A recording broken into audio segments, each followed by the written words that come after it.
Item ಯಾವುದೇ ಇರಲಿ try ಮಾಡಿ ಆಚಿ ಚಿಕನ್ ಮಸಾಲಾ. ಬೆಂಗಳೂರಿನ ಕಾಡುಗೋಡಿಯಲ್ಲಿ ಮಗು ಕೊಲೆ ಕೇಸ್ಗೆ ಸಂಬಂಧಪಟ್ಟಂತೆ ಪೊಲೀಸರಿಂದ ಪಾಪಿ ಪ್ರಿಯಾ ಕೊನೆಗೂ ಅರೆಸ್ಟ್ ಆಗಿದ್ದಾರೆ. ಕರುಳ ಕುಡಿಯನ್ನೇ ಕೊಂದಿದ್ದ ಪಾಪಿ ತಾಯಿಯ ಬಂಧನ ಆಗಿದೆ.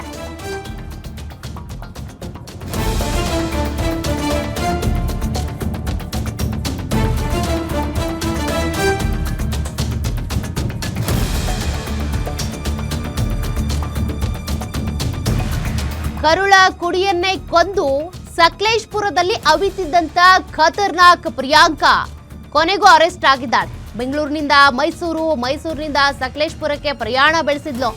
ನಿನ್ನೆ ರಾತ್ರಿನೇ ನ್ಯಾಯಾಧೀಶರ ಎದುರು ಪ್ರಿಯಾಂಕಾ ಹಾಜರಾಗಿದ್ದಾಳೆ. 5 ದಿನಗಳ ಕಾಲ ಪ್ರಿಯಾಂಕಾಳನ್ನ ಪೊಲೀಸ್ ಕಸ್ಟಡಿಗೆ ನೀಡಿ ಆದೇಶ ಕೊಡಲಾಗಿದೆ.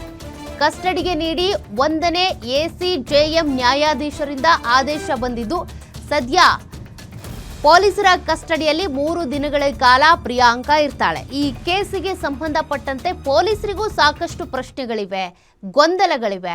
ಅದೆಲ್ಲದಕ್ಕೂ ಸಂಬಂಧಪಟ್ಟಂತ ವಿಚಾರಣೆ ಈ 3 ದಿನಗಳ ಕಾಲ ಪೊಲೀಸ್ ಕಸ್ಟಡಿಯಲ್ಲಿ ನಡೆಯುತ್ತೆ.